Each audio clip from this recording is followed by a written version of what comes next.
안녕하세요. 대한변호사협회 공인 산재전문 박중영 변호사입니다. 오랫동안 산재전문 변호사로 활동을 하면서 수많은 산재 사건을 다루었는데요. 그 중에서 재해 근로자분들이나 사업주분들에게 도움이 될 만한 사례들을 선별해서 박변의 산재 이야기라는 제목으로 동영상을 제작하고 있습니다. 오늘은 그 36번째 시간으로 손가락 절단 산재 사고와 근제 합의라는 주제로 이야기를 해볼까 합니다.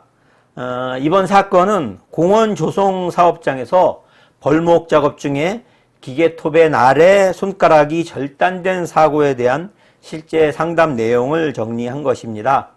재해 근로자가 전화로 간단한 상담을 한 후 사무실에서 직접 상담을 진행했었습니다. 공원 조성 사업장에서 벌목 작업을 하던 재해 근로자가 기계톱의 날에 손가락이 절단되는 사고를 당하였습니다. 산재 요양이 종결되고 산재 장해 9급 11호 판정을 받았습니다. 그리고 사업주는 근제에 가입되어 있었습니다. 그러면 산재 사고 발생 시 받게 되는 근제란 무엇일까요? 산재 사고가 발생하는 경우 재해 근로자는 근로복지공단에 산재 신청을 하고 업무상 재해가 인정되는 경우 요양급여, 휴업급여, 그리고 장해급여 등의 산재보험급여를 지급받게 됩니다. 이러한 산재보험급여액은 법에서 정해진 금액만을 지급하게 되기 때문에 재해 근로자는 사업주에 대해서도 위 보험급여액을 공제한 손해배상을 청구할 수 있게 됩니다. 이때 사업주는 이러한 손해배상에 대비해서 민간보험에 가입하는 경우가 있는데 이를 근로자 재해보상보험, 줄여서 근제라고 합니다. 즉 회사에서 지급해야 할 손해배상금을 보험회사에서 보험금으로 대신 지급하는 것을 근제라고 합니다. 그러면은 근제 합의금을 받게 되면 회사에는 손해배상을 청구할 수 없게 되는 걸까요? 근제보험을 가입하는 경우에는 보통 그 한도액을 정하게 됩니다.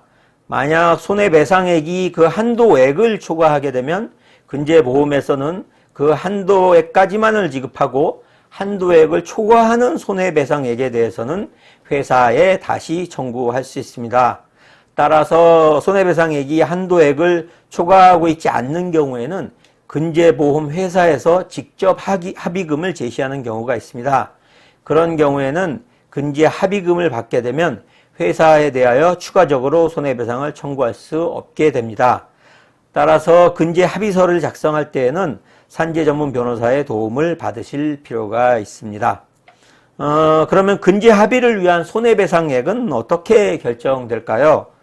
손해배상금은 병원비 등의 적극적 손해액, 장래 예상소득액 등의 소극적 손해액, 그리고 위자료 등의 정신적 손해액으로 이루어지며 위 총 손해배상액에서 재해 근로자가 사고에 기여한 과실 비율, 근로복지공단으로부터 받은 산재보험 급여액 등을 공제하여 최종 산정하게 됩니다.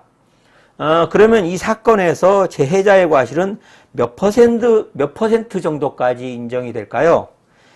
사고 내용에 따라 구체적으로 달라지기는 하지만 산재 사고가 발생한 경우 특별한 사정이 없으면 재해 근로자의 과실을 30% 정도를 기준으로 하여 결정을 합니다.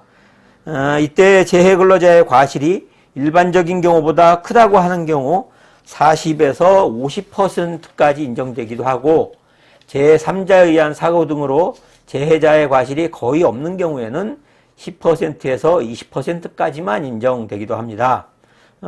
기계톱으로 작업을 하다가 기계날이 튀어 사고가 발생한 이 사건의 경우에도 특별한 다른 사유가 없다면 재해자의 과실이 30% 정도 인정될 것으로 보입니다. 지금까지 손가락 절단 산재 사고와 근제 합의라는 주제로 이야기를 해보았습니다. 산재 사고 발생 시 근제 합의 절차 등과 관련해서 추가적으로 궁금하신 점 있으시면 상담 전화로 전화 주시기 바랍니다. 저 더 자세하게 상담해 드리도록 하겠습니다. 오늘은 여기까지입니다. 감사합니다.